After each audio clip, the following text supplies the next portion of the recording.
Nityananda Namostute. Tapta Kanchana Gaurangi Radhe Vrindavaneshwari.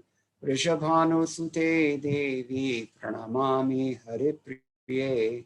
Vanchakalpatarubhyascha Kripa Sindhubhya eva cha. Patitanam Pavanebhyo Vaishnavebhyo Namo Namaha. Jaya Shri Krishna Chaitanya Prabhu Nityananda Shri Advaita Gadadhara Srivasadi Gaur Bhakta Vrinda. Hare Krishna Krishna Krishna Hare Hare. Hare Rama Rama Rama Hare Hare. Madgavirapi Gopala Swikuryat Kripaya Yadi. Tadaiva Sampayaha Pitva Rishayustat Priyajanaha. The verse is Dehi Nityam Avadhyoyam Dehe Sarvasya Bharata Tasmat Sarvani Bhutani Natvam Shochitam Arhasi. It is one of many verses in the second chapter of Bhagavad Gita in which Krishna is explaining to Arjuna why he should not be lamenting but should be fighting instead. So indirectly, it's actually meant for us as well, because we always get overwhelmed by the miseries that we create for ourselves in this material world. And instead of using our valuable time by putting an end to the cycle of repeated birth and death, reawakening our eternal but now dormant love of Godhead. So, although these are the very foundational texts of the Bhagavad Gita, they're very, very deep at the same time. We'll see what our predecessors have to say about this, especially His Divine Grace, A.C. Bhaktivedanta Swami Srila Prabhupada, founder and Acharya of the International Society for Krishna Consciousness. The translation is, O descendant of Bharata, he who dwells in the body is eternal and can never be slain. Therefore, you need not grieve for any creature. Purport. The Lord now concludes the chapter of instruction on the immutable spirit soul. In describing the immortal soul in various ways, Lord Krishna establishes that the soul is immortal and the body is temporary. Therefore, Arjuna as a Kshatriya should not abandon his duty out of fear that his grandfather and teacher, Bhishma and Drona, will die in battle. On the authority of Sri Krishna, one has to believe that there is a soul different from the material body, not that there is no such thing as a soul, or that living symptoms develop at a certain stage of material maturity resulting from the interaction of chemicals. Although the soul is immortal, violence is not encouraged, but at the time of war, it is not discouraged if there is an actual need for it. That need must be justified in terms of the sanction of the Lord and not capriciously. So this is quite a purport by Srila Prabhupada. As always, actually, this is concluding the initial instructions on the teachings of the soul, and it's very difficult to understand nature. Sridhar Swami, well, let's go back. Madhvacharya does not comment on this verse, but Ramanujacharya has said very nicely, Sarvasya devadi dehino dehe vadhyamanepi ayam dehi nityam avadhya iti mantavyaha. It is to be considered that all embodied living beings from the demigods on down, although they're dying, they cannot be killed actually. Tasmat sarvani devadi sthavarananti bhutani Vishamakarani api uktena swabhavena surupataha samanani nityani cha. All the creatures from the demigods to the non-moving living entities, they're all essentially the same and eternal, although their differences are stated according to their conditional natures. Dehagatam tu vaisamyam anityatvam cha. But in the bodily conception of life, there is temporality and differentiation. Tato devadini sarvani bhutani uddishya nashochitam arhasi. na kevalam bhishmadin prati.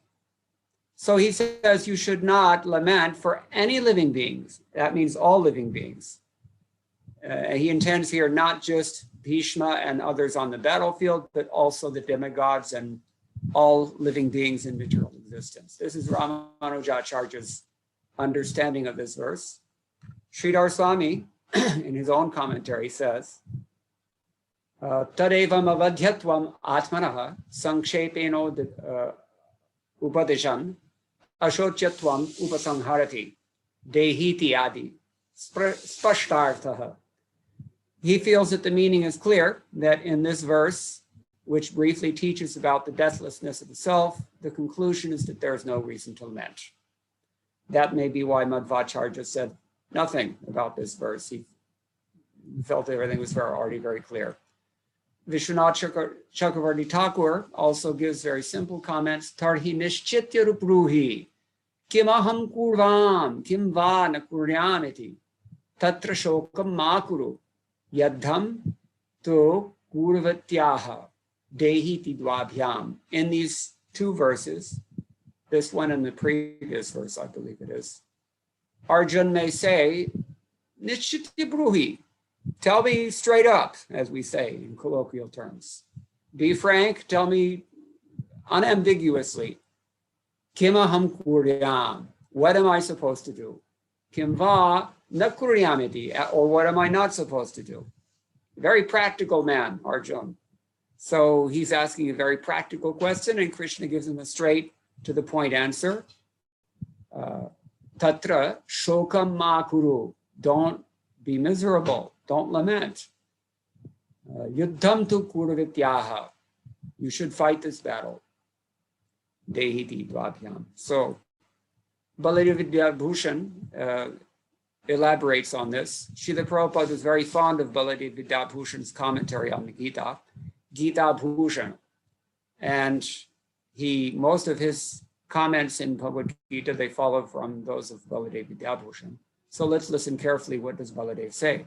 Tadevam durarigamam jivayathatmyam samasenopadishan ashochyatvam upasangharati dehiti. Sarvasya jiva ganasya dehe hanyamanepi ayam dehi jivo nityam avadhyo yasmat tvam sarvani bhutani bhishmadi bhavapannani shochitam narhasi. Atmanam nityatvat ashocyatvam tad dehanam tu avashya vinashatvat tattvam ityarthaha. Succinctly instructing about the difficult to understand facts of the Atma, the Lord concludes by saying that one should not grieve for the Atma. He goes on. Here, the word sarvasya means the aggregate of all embodied jivas. So he's agreeing here with Ramanujacharya. Some of the acharyas commenting on this verse say that it means it's context specific. In other words, it means here we are in this battlefield, all these persons for whom Arjuna is immediately lamenting. He's intending those persons, and certainly it applies to them. But it has wider ramifications as well. And this is pointed out by Baladev Vidyabhushan here and by his predecessor, Ramanujacharya. It applies to all. Jiva Ganasya, the whole aggregate of all the jivas. So even while being killed, the dehi, or the living being, is eternal, undying. Therefore, you should not lament for any living being, such as Bhishma and others. The lesson here is that there should be no lamentation for the Atma because the Atma is eternal. And likewise, there should be no lamentation for the bodies because it's understood that the factual certainty is that the body will be destroyed. This is something Krishna has already said. Jata sihi dhruvo mrityur dhruvam janma mritasya cha tasmada pariharyarthet natvam shochitam arhasi. All these verses in chapter 2, many of them at least, he concludes, natvam shochitam arhasi. Don't waste your time crying about, they say, don't cry over spilled milk. Actually, we do cry over spilled milk. It's considered to be a sin if you spill milk, such a sacred substance. Godasa, Prabhupada said milk means liquid religiosity. But the idea of this English saying is that you should not lament over trifling matters. And this is the point that Krishna is making. Death of the body is a trifling matter. Now tell that to somebody who's undergoing death. It's not so easy. Recently, one of my godbrothers, he was a neighbor of mine, as a matter of fact, he departed from this world. And he went very peacefully. And I was thinking about this. People go out of this world in different ways. Some people go kicking and screaming, biting, fighting, crying. They don't have an easy time of it. And some people go very peacefully, and there's everything in between. But at any rate, the point of us listening to all these things today is that it should help us practically when we have to come face to face with that tremendous trauma that is called death. It is so traumatic that you can't even stay in your body. In life, we undergo so many traumas. Everyone has to undergo intense pain at some point, intense suffering. And in most cases, that suffering is not sufficient to induce death. But death is sufficient to induce death. That is the very definition of death. So this whole chapter 2, one of the main things that Krishna wants to teach here, and according to these acharyas that we've just heard from, the point that Krishna is making here again and again in different ways is natvam shochitam arhasi. You should not waste your time lamenting. It's not just a question of wasting time lamenting, but actually the word is used shochitum arhasi. Arhasi means you don't deserve to lament over this thing. There's a subtle implication by his choice of words. Who are you, Arjuna? You are a noble man. You are an Aryan in every sense of that term. And you should therefore act like one. Instead, he said, do not act like, what does he call him? Klaibyama smagama partha. Don't become a eunuch. Arjuna is expected to be a great hero. Heroes are generally considered to be great, strong, masculine warriors. And Krishna's poking at Arjuna's ego a little bit in some of the beginning verses of Bhagavad Gita. But the point is that Arjuna is from a great family, and Arjuna has noble character. Arjuna has, in every respect, Arjuna is a great soul and a devotee on top of everything else. So really, it doesn't behoove him to be lamenting like this. And actually, if we're hearing these verses very thoughtfully and repeatedly, because it usually does take repetition, if we're hearing every day, it should bring us to the point of this realization that actually I'm also above this. All this misery, it's not really intrinsic. It's not part and parcel of me. And especially those of us who have taken to the path of Krishna consciousness, we should very carefully consider that I have to, especially for those now, Srila Prabhupada is gone, some devotees have lost their spiritual masters. Just recently, we lost Bhakti Charu Swami. So his disciples also have to think, now the task is up to me, that in his absence, I have to represent. How would he deal with this circumstance? Srila Prabhupada, when he was, we can say, on his deathbed, actually, we don't say like that, but it can be said. In his final days, we can put it that way, Srila Prabhupada used to constantly remind us that don't think this won't happen to you. It is going to happen to you. What are you going to do about it? This was his implication. So Srila Prabhupada was very conscious of his duty as a spiritual master, as the Acharya, to set the example for us to see. What is the example he set? You read Srimad Bhagavatam, 10th canto, chapter 13, and towards the end of the chapter. These were the final verses that Srila Prabhupada was commenting on. In those days, Pradyumna Prabhu said, actually Pradyumna Prabhu was himself translating most of the verses. And once he had the verses translated, then he would bring them to Srila Prabhupada, and Prabhupada would verbally dictate his purports. This was at a time when Srila Prabhupada had not eaten for maybe 3 months and was so weak that one of his physicians said an ordinary man would be screaming in agony in his condition.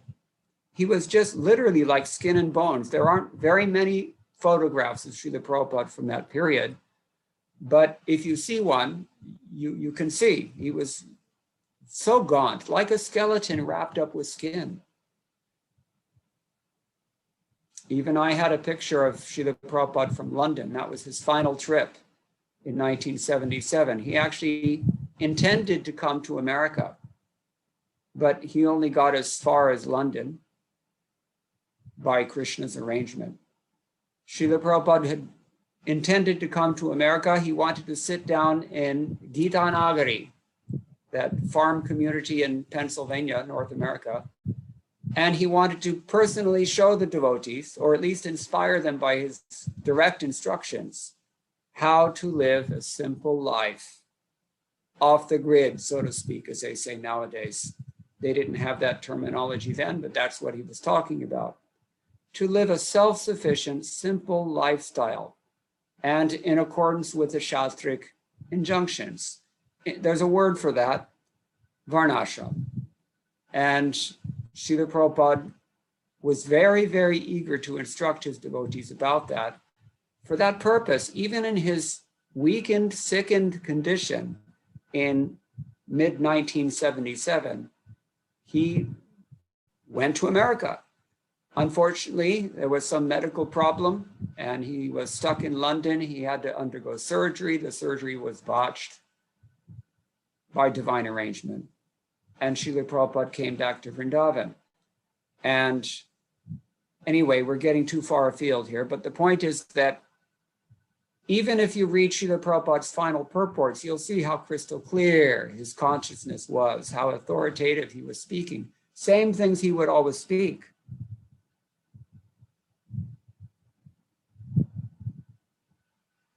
Dhiras tatra na muhyati. This is what it means. So, to say the right things is the easy thing. We just have to repeat what we have heard. But to actually realize these things, to internalize these teachings to the point that we are not disturbed. What to speak of when someone else dies, someone close to us, and that will happen, my friends. You will lose someone dear to you. Not so far in the future. It's guaranteed. This is the point that's being made. Atmanam nityatvat ashocyatvam tad dehanam tu avashya vinashatvat tatvam. Baladev Vidyabhushan says, the fact of the matter is that because this body is destructible by nature, you will lose it. And those around you will lose theirs as well. So what to speak of losing those near and dear to us, even when we will have to lose our own body at some point? How are we going to deal with that? It's a very serious test. And so we have to, like with any test, we have to practice. We have to do our homework. We have to prepare. Otherwise, you don't pass the test. Everyone knows from school, hopefully, when we were in school, we studied hard and passed our tests well, but this is what is required. So therefore, Krishna is repeating the same things again and again in this chapter itself and throughout the Bhagavatam, throughout the rest of the Gita. The reminder is there. Certainly in the merciful purports of His Divine Grace, Srila Prabhupada, as well as those of his predecessors, the reminder is constantly made. Why is it that we find in Srila Prabhupada's books these verses quoted in full, page after page after page after page, as if we were hearing it for the first time? There's so much repetition in Srila Prabhupada's books. That's part of the reason people get bored and go to find some more juicy books from Loy Bazaar. But the fact of the matter is that these are the lessons that we need to hear the most. We need to learn the most, I should say. And therefore, Srila Prabhupada, one reason that he repeats the same things over and over again is to make this point clear. How important this is. How do we know what the important verses of Bhagavad Gita are? The only way we know is by the frequency with which Srila Prabhupada quotes them. That's the only way we know, really. And moreover, Srila Prabhupada repeats them again and again because it's auspicious to do so, to vibrate Krishna Katha.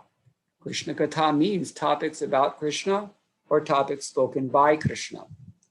That is the auspicious use of the tongue. In chapter 17, text 15, Krishna tells Arjuna, this is the austerity of the tongue, to recite Vedic literatures. And certainly to set the example as the Acharya, Srila Prabhupada immediately backs up whatever he's saying with an authoritative reference. Therefore, we hear these things again and again and again, and yet still it's not enough. Despite knowing, despite theoretically understanding, we're not prepared to act on this knowledge. And therefore, when we're caught in an unfortunate circumstance, unexpected circumstance, akala mrityu, for example, untimely death, we can be bewildered so easily. By default, we're bewildered. That is what it means to be a conditioned soul. But we're trying to overcome that limitation. So, and this is everyone. Srila Prabhupada gave one class on this verse, and the first thing he said was, Dehi. Here the word is used. Dehi nityam avadhyoyam. Dehi. Who is the Dehi? Dehi means just like Guni jana. Person who is qualified is called Guni. So a person who has a material body, he's called the Dehi. Swamin, Dehin, actually is in pratyaya. The suffix is given in. Swamin iti namane. It's the same formation.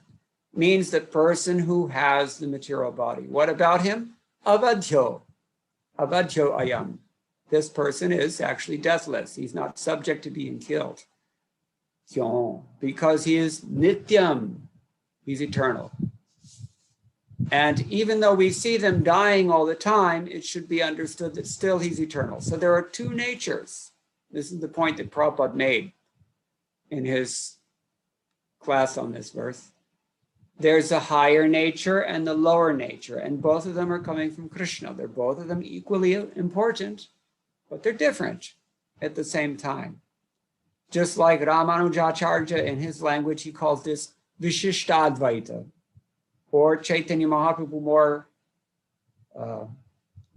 precisely says it is Achintya Bheda Bheda. It is two things, opposite things, at one and the same time. And that's beyond mundane logic a good deal of the time. So although we say that there's no reason for lamentation because the self is deathless, at the same time, we say that there is reason for taking self-realization very seriously because the body is killable. We can say vadhya ayam. That point is brought out by Ramanujacharya. And second point Prabhupada made, sarvasya dehe, in all bodies. This is the same question. Are we talking about Bhishma, Drona, all these persons on the battle, or are we talking about all living entities? So many acharyas have already described. It means from the Indragopa germ all the way up to Indra, demigods included.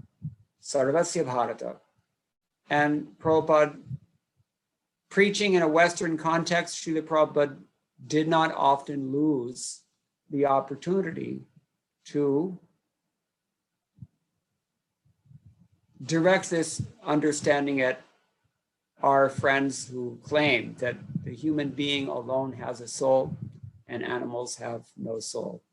That was a concoction introduced into the Judeo-Christian tradition at some point, maybe centuries after Jesus Christ had already left this world. This is another reason why all of us have to be in the habit of quoting from Shastra whenever we're making any kind of assertion about spiritual life.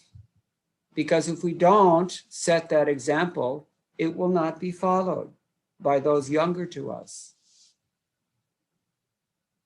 What does Krishna say about this in chapter 3? Yad yad acharati shreshthas tat tat evetaro janaha sayat pramanam kurute. Whether you like it or not, my friends, you are setting an example that others are going to take as evidence. Evidence means pramana. Sayat pramanam kurute. Pramanam kurute means you establish the pramana. That's a very weighty responsibility.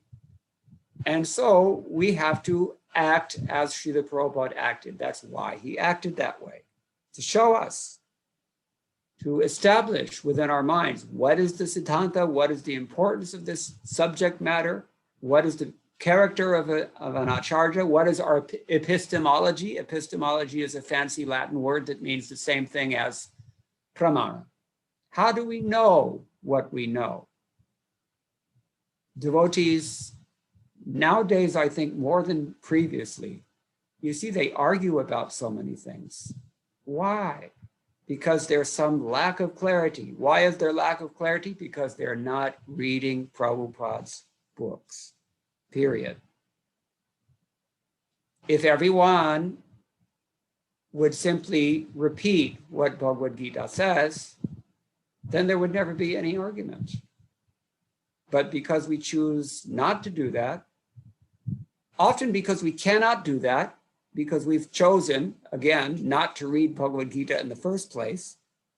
The joke is Bhagavad Gita as it is, shrink wrapped and everything. Just leave it as it is. So this is a problem. We have to set a proper example, and we have to establish Siddhanta, and that is only possible by following the system of pramanas that Srila Prabhupada gave us, and that's described most simply, I think, in chapter 17, text number 15. Please write it down.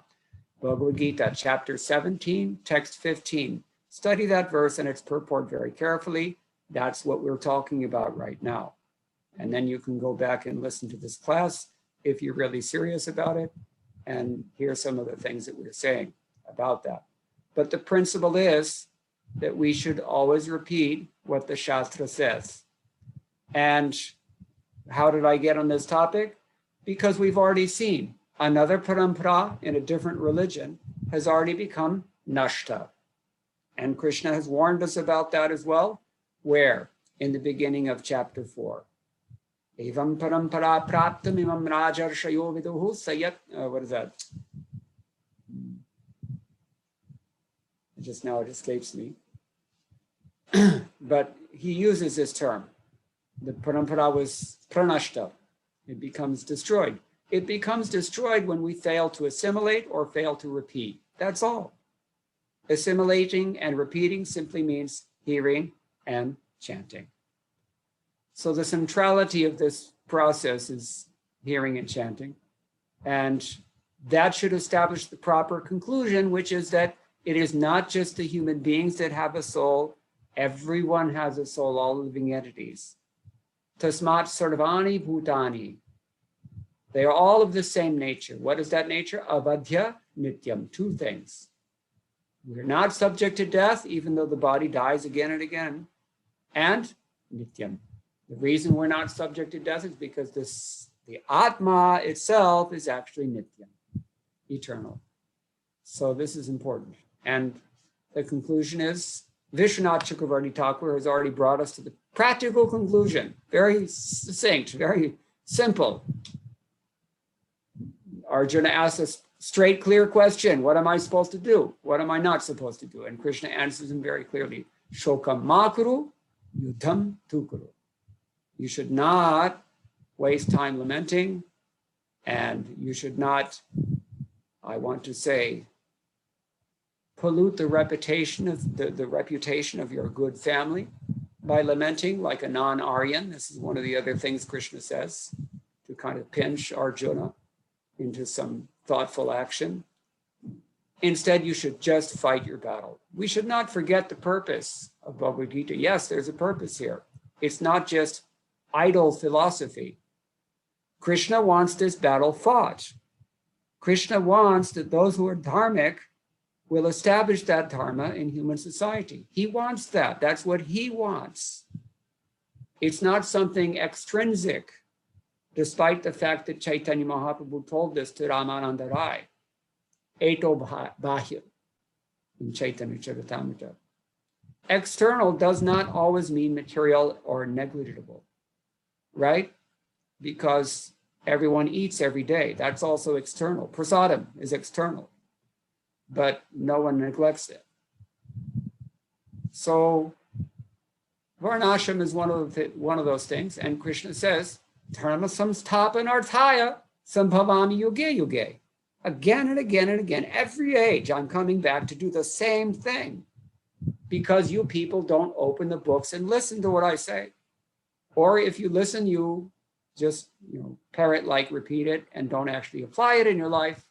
Therefore, at the time of death, you suffer. And this is why I have to say this thing again and again. So here we see him doing this for Arjuna. Very clear instruction is given. You should fight. There are many ways to understand Bhagavad Gita. There are many philosophies that can be screwed out of Bhagavad Gita. But at the end of the day, no one can deny that Krishna wants Arjuna to fight. This is the point. And although it's his dharma, it's something higher than that as well, which doesn't necessarily mean that the dharma for its own sake is negligible. If you want a peaceful human society, it's certainly required. But dharma in and of itself is not the highest attainment. Prema pum artho mahan. Chatu vidhu purushartha hote hain. Ki dharma, artha, kama, moksha we have in human society. 4 kinds of human goals. These are called purusharthas. And even higher than all 4 of them, Chaitanya Mahaprabhu teaches, is this prema. Prema. Because only this prema actually lifts us up to this avajya nityam state that Krishna is telling Arjuna. He's not really unpacking all the significance of this idea here in chapter 2, not yet. Later on in the Bhagavad Gita, he'll get closer. But this is actually all of it implicit. Devotional service is the eternal constitutional position of the living entity. As it's stated in the Chaitanya Charitamrita,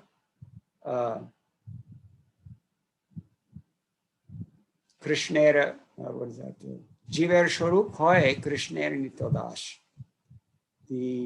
Or as the Bhagavatam says the same thing as well, that the eternal, to stay in one's eternal constitutional position, that is actually the proper situation for the living entity.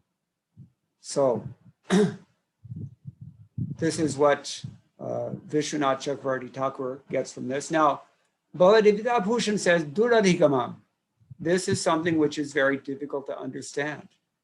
Krishna says in Bhagavad Gita elsewhere, this is pratyaksha avagamam. Same word.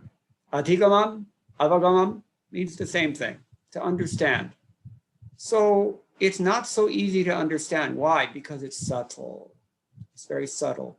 At least at this stage of generality that we have in chapter 2, it's a little bit hard for people. People naturally, they want to hear something tangible, just like Arjuna.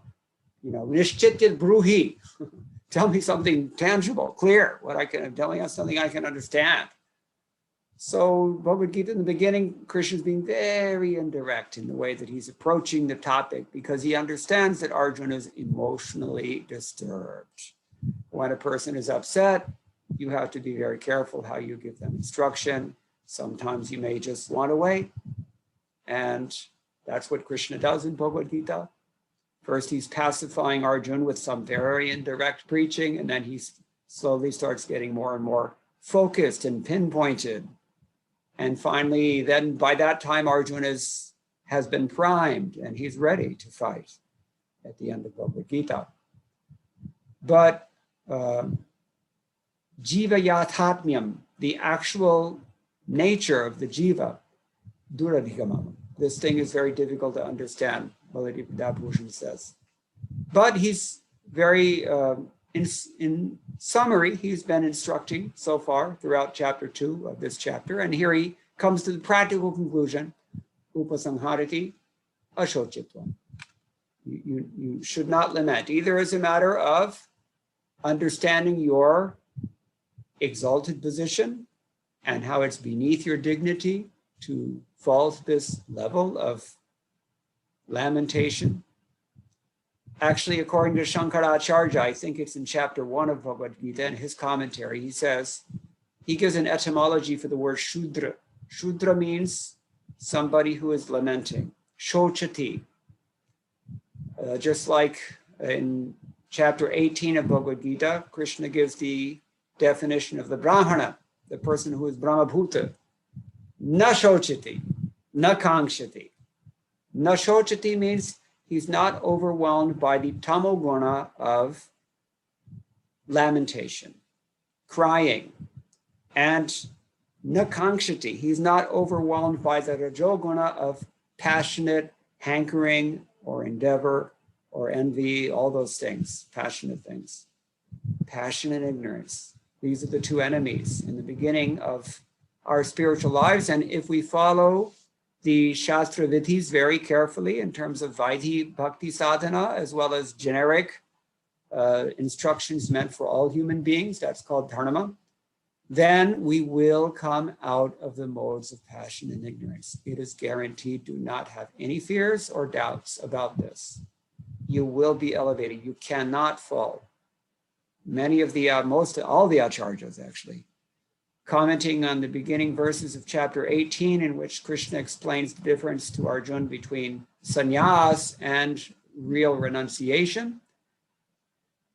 Krishna says very clearly, you should understand that sannyas or renunciation does not mean that you necessarily give up your duty, but it means you give up the consciousness that that duty is separate from fulfilling my purpose. This is the point. Ultimately, it has to be focused on what we call parodharma. That is to say, the supreme dharma. That is devotional service, paro bhakti. Savai pungsam paro bhaktir yathade. What is that? Savai pungsam paro dharma yatho bhaktir adhokshije ahaituki apratihata yayatma suprasidati.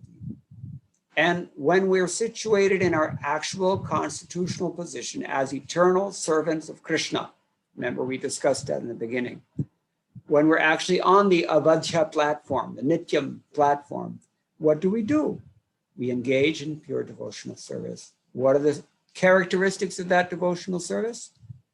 Ahaituki, there's no agenda, no personal motive. You're not taking anything for it. You're not interested in getting anything from it. That's very important. Therefore, it can be apratihata. It is not something that can be checked or impeded at any point. And what is the result of practicing that level of devotional service? Unalloyed, unobstructed devotional service. What is the effect of it? Yayatma suprasidati. You yourself are completely satisfied. This is the irony. We don't really expect that if I dedicate all my efforts to trying to please Krishna or someone else in the form, say, of the spiritual master, we think that somehow I'm going to miss out on something. But it doesn't actually work like that. If we give 100%, 100%, that's the hard part. We don't have faith. We really don't have that much faith. So to remedy that problem, we have to keep association with devotees, and we have to follow the advice of Rupa Goswami in that association. So many golden instructions Rupa Goswami gives in his Upadeshamrita, which Srila Prabhupada translated as Nectar of Instruction. For those of you who have not read that book, I very strongly recommend that you do so, maybe even daily. And for those who have read the book, do it again, because we have to repeat these things again and again and again, as we've already described. So this is the conclusion. Now, maybe I should stop now because it's we have 10 minutes left. If there are any questions or any comments on anything that we've described so far, we can try to deal with those. Hare Krishna. Thank you.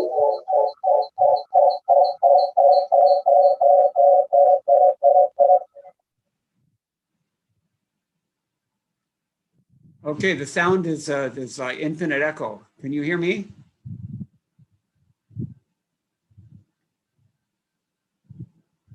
I cannot hear anyone. Yes, Prabhu, we can hear you. Yeah, Hare Krishna.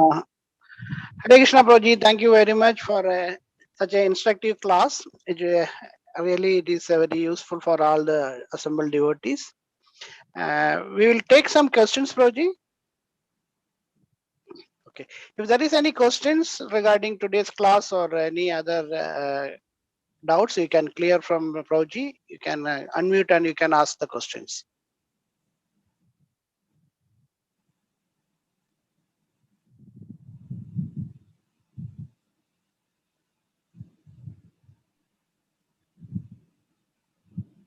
Hare Krishna, Prabhu. Tanda pranams. Thank you, Prabhu. Thank you for your nice class. Especially you mentioned about emphasizing about the important slokas which Srila Prabhupada repeated again and again. Prabhu, see, in today's purport, there is a statement that needs to be justified in the terms of sanction of the Lord and not capriciously. So how do we understand like the sanction is there? Like today also there are a lot of wars taking place. So sometimes they are justifying in the name of God. Whatever happens, the name of God, they say that this is what God wants. And it is making a lot of catastrophe. So how do we understand and how do we exactly take that decisions that it is the Lord's will or it is my own selfish exploitation, such thing? Thank you. Very, very nice question. Thank you. And there's a very clear answer for that from Goswami, all of our acharyas. Shruti Smriti Puranadi Pancharatra Vidhim Vina Aikantiki Harer Bhaktir Utpataiva Kalpate. That means that so-called devotional service, so-called Ahaituki Bhakti, that does not refer to the standard scriptures, the Shrutis, the Smritis, and Pancharatra, etc. That kind of so-called devotional service is simply a disturbance in society. This is the problem. Or if you prefer, as Krishna had told Arjuna in chapter 16 of Bhagavad Gita, Yashastra vidham utsrijya vartate kama karataha nasa siddhim avapnoti nasukham na param gatim tasmat chastram pramanamte karya karya vijanataha. The idea is that whatever we do and whatever we don't do, since that was Arjuna's question, as raised by, was it Vishwanath Chakravarti Thakur? Krishna says we should discriminate what to do and what not to do. On what basis? Shastra Vidhi. On the basis of what Shastra enjoins. You should do what Shastra tells you to do. You should not do what Shastra prohibits you from doing. It's very simple. It's just like Srila Prabhupada told the devotees when there was a court case going on in America in around 1976, 1977. Many people, being thoroughly ignorant of Krishna consciousness, they thought that this was some sort of a brainwashing cult. We were kidnapping kids off the street. We were subjecting them to tortures and, God only knows what they concocted in their fertile imaginations. But Srila Prabhupada was very eager to have the opportunity to present his books in the courtroom. He said, take a whole set of books on the table in the courtroom, Exhibit A, and simply memorize my books and speak nothing but what's in those books. But are you ready to do that? That is the question. So Srila Prabhupada said the books are the basis. And he did not write these books just for us to offer respect to them from a distance. He wrote these books so that somebody would eventually pick one of them up and actually seriously inquire, and Paramatma from within would be pleased by that effort and illumine the person. as a result of his faith. Thank you, Prabhu. Thank you very much, Prabhu. Hare Krishna. Mataji, I think Mataji has raised hand. Vedita Mataji. Hare Krishna Prabhuji, Dandavat Pranam. I have one doubt. I'm so sorry. Kindly forgive me if this sounds very childish to you because we are newly into this ISKCON movement. So my doubt is, how do we recognize a demigod, or what is the characteristics of a demigod? And because we have been brought up, listening to Lord Shiva, Devi, this doubt is always within me. Like, how can we recognize between a demigod and a real god? Thank you, Prabhuji. Okay. Well, Brahma. Can you hear me? Yes, Prabhuji. Okay, because I'm hearing echo. Maybe now it's better. In Brahma Samhita, we have a very succinct statement. Ishwaraha Paramaha Krishna Satchit Ananda Vigraha Anadir Adir Govindaha Sarvakarana Karanam. This is the definition of God. He is among all Ishwaras, there are so many Ishwaras, anybody who can control is called an Ishwara. But among all those Ishwaras, one of them is the supreme Ishwara. Ishwara, Paramaha, and that is Krishna. What is the nature of Krishna's body? Satchit Ananda Vigraha. His body, unlike all of our bodies, Jiva Ganasya Deha, we're talking about in today's verse, that includes the demigods' bodies also. Brahma, he also has a material body. Indra, Ganesh, they all have material bodies. But Krishna's body is Satchit Ananda Vigraha. Even if a demigod's body is a subtle body, made of mind, intelligence, and false ego only, no gross material elements need be involved. Still, that is also another kind of material body, but Krishna does not have one. So God is of this nature, Satchidananda Vigraha. Then, Anadi, he has no origin. All the demigods are coming from the Supreme Lord, but the Supreme Lord is by definition that person who has no other origin. Anadir Adi, Govindaha. Just to reiterate, we're talking about Govinda here, Krishna. Sarva Karana Karanam, and he is the cause of all causes. Now, if you read Bhagavad Gita very carefully, which I suggest you do so as a daily function, you will come across so many verses there also in which Krishna explains the difference between himself and the demigods. He says, in no uncertain terms, that these demigods he is the origin of all the demigods, and he is worshipped by all the sages and by all the demigods. So a demigod is a powerful person in this material world, but he's not a perfect person, and he still has a material body, and he's still under his karma. He will eventually have to give up his post. The position of a demigod is not eternal. It is like a post. Just like for some time, you may be chairman of your corporation, and then after some time, another person becomes the chairman. It is a post, like that. So all the devatas, they're like that. Brahma, Shiva is a little different. Shiva is in between. So Shiva is a little special, but all the other demigods, they're just temporarily inhabiting a very pious post, which they have ascended to by scrupulously performing dharma in their previous lives. So we should not confuse. Just because they all have temples and just because people claim that whoever they worship is the supreme, we should not be misled by that. We have to understand things on the basis of Shastra, as we said already. Shastra Chakshu. We have to see with the eyes how Shastra sees. And Shastra does not say that all these gods are all the same, that they're all equal. Nowhere you can find this stated. If you carefully read the Shastra, then this all becomes very clear. And that's why we've emphasized in today's class, we have to understand through the Shastra. There's no other authoritative source. Shastra Yoni Dvat, Vyasdeva writes in the Vedanta Sutra. The origin of all authority is the Shastra. So that's a very quick answer. It's a big topic, of course, but hopefully that's somewhat satisfactory. Thank you so much, Prabhuji, for your clarification. Okay, anything else? Any other questions?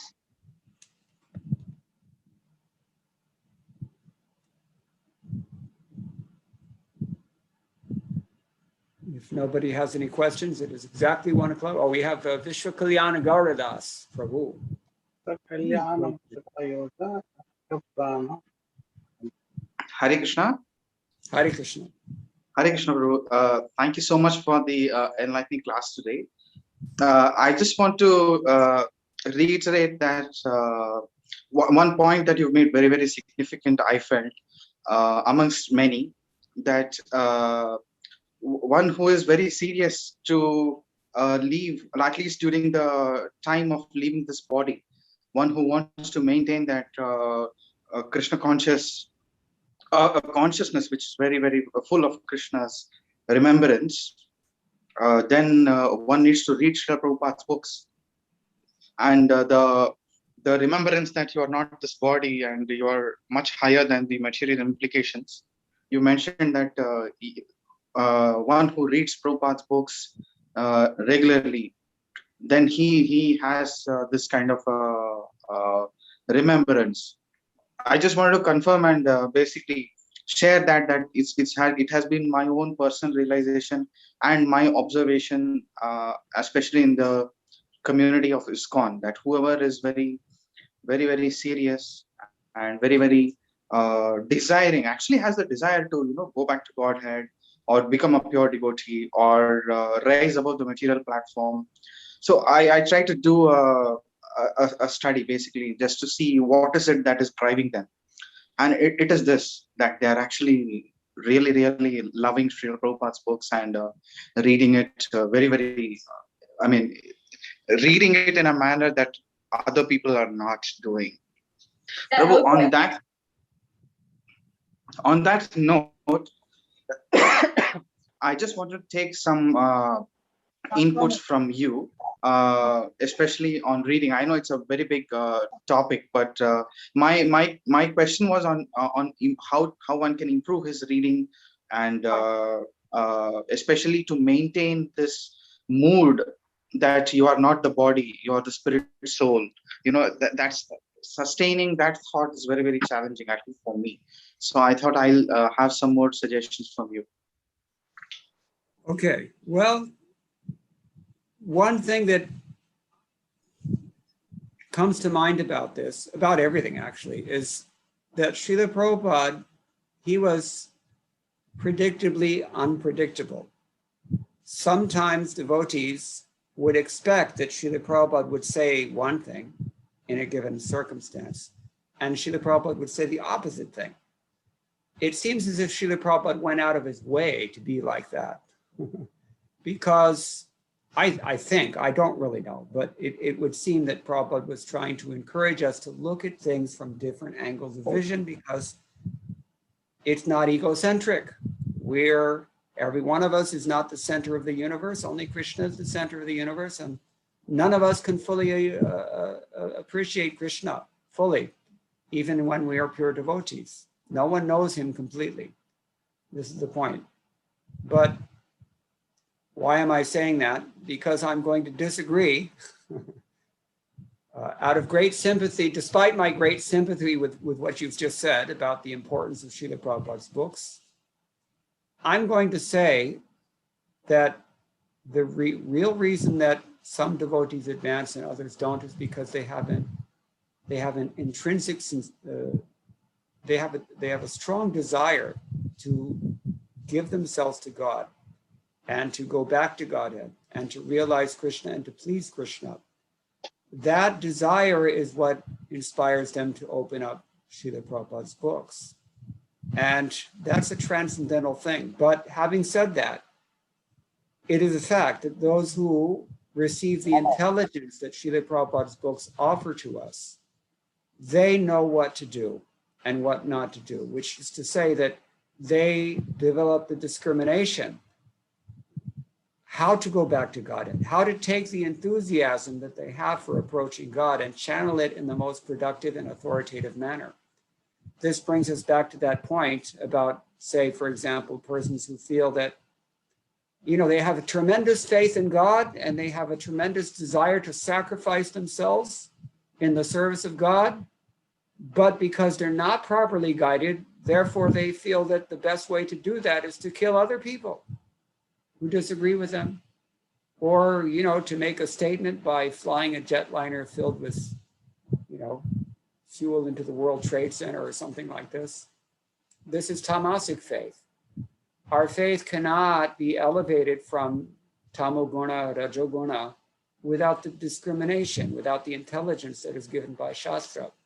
And that is why Srila Prabhupada took so much pain to write his books in the middle of the night when the world was sleeping, just because he knew that someday, somewhere, someone will pick up one of these books and be a ripe candidate for the instructions that they contain. So in that sense, I will say that yes, it's true that devotees who read Srila Prabhupada's books, they're in a category of their own. And I'll go further to say that it's very, very difficult to pull the wool over the eyes of somebody who's actually hearing from Prabhupada every day. That person is not going to fall for some pseudo philosophy. He's not going to go for some nonsense activities. He's not going to be waylaid very, very quickly or very easily. So that is our association with Srila Prabhupada now. Post 1977, that is the best way to associate with Srila Prabhupada. Actually, even before 1997, it was also the best way to associate with Srila Prabhupada. Why do I know this? Because Srila Prabhupada said so. Many people had Prabhupada's personal association, but they're not engaged in devotional service anymore. Or they may have so many anarthas still.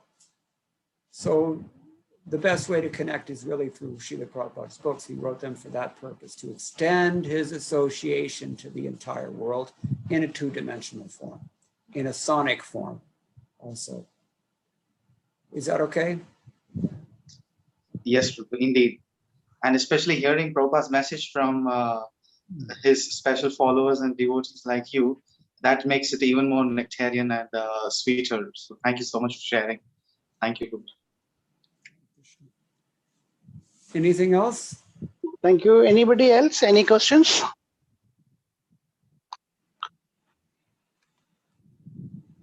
If there is no questions, Vishakalyan Prabhu, you can do vote of thanks to Prabhuji. Hare Krishna Prabhu. Although I'm not qualified, but for my own purification, I'll try my best. So today we've had many significant lessons and takeaways. At least I'm very, very inspired to for two things. One, to actually systemize and regularize myself, read Srila Prabhupada's books. I'll definitely start Nectar of Instruction like you have instructed. And the second thing is I'm very, very inspired to, especially in my answer that you gave me, to associate with such devotees who have that intense desire to cultivate Krishna consciousness and go back to Godhead within the same lifetime. I think that's very infectious. And I would also like to cultivate that. And that's really something special that I would like to treasure from today's class. So we are all very, very grateful, Prabhu, for today's lecture and for giving us your time and energy in sharing all of these wonderful teachings from Srila Prabhupada and from your own realizations. One day we would definitely like to have your association here in Kanedesh, so all of us can have an opportunity to serve you in person. But until that, we are very, very happy to have your virtual association. So, Hare Krishna. Yes. So, thank you so much, Prabhuji. We would all like to express our gratitude. And so please, devotees, all of you who are here, who are joining us in this Zoom meeting, we will all chant the Hare Krishna Mahamantra together 3 times, followed by the Vaishnava Pranam Mantra. Hare Krishna, Hare Krishna, Krishna Krishna Krishna, Hare Hare, Hare Ram, Hare Ram, Ram Ram. Hare Krishna, Hare Krishna, Krishna Krishna, Hare Hare, Hare Rama, Hare Rama, Rama Rama, Hare Krishna, Hare Rama, Hare Rama, Rama Rama, Hare Rama, Hare Rama, Rama Rama, Hare Rama, Hare Rama, Vancha Rama. kalpatarubhyascha Kripa sindhu bhyo patitanam pavanebhyo Vaishnavebhyo namo namah. Ananta Thank Kodi you. Vaishnava Vrinda ki jai. Srila Prabhupada ki jai. Srimad Bhagavat Gita ki jai. His Grace Mukunda Datta Prabhu ji ki jai. Jai. Hare Krishna. Shri Thank you Prabhupada very ki- much, Prabhuji. We look forward your association in future also. Thank you. Hare Krishna. Hare Krishna. Hare Krishna. Thank you. Hare Krishna devotees, thank you very much for your association. We are nearing a very festive season. 22nd, we are going to celebrate Balram Jayanti, Balram Purnima. So we are arranging Abhishekam as well as glorification on that day evening 6 o'clock onwards. So please join 22nd, and future programs we will inform you in time. Thank you very much. For and Balram Jayanti, everybody will be fasting till afternoon. You can do fasting on that day. Hare Krishna. Thank you very much for all your association. once again. Hare Krishna, Prabhu. Hare Krishna.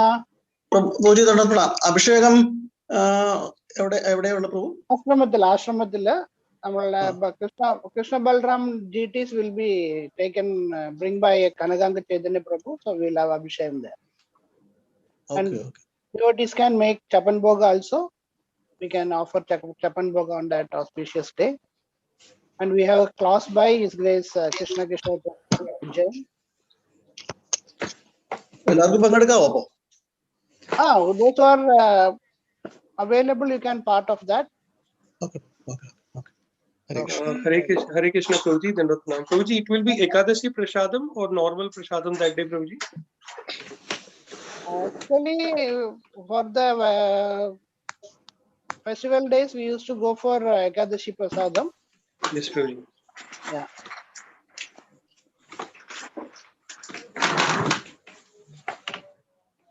Okay. So we'll conclude here. Thank you very much. Prabhu. Okay. Hare Krishna. So evening we'll have a Chaitanya Charitamrtam class. And tomorrow morning Bhagavatam class will be there, and Bhagavatam class in the evening also.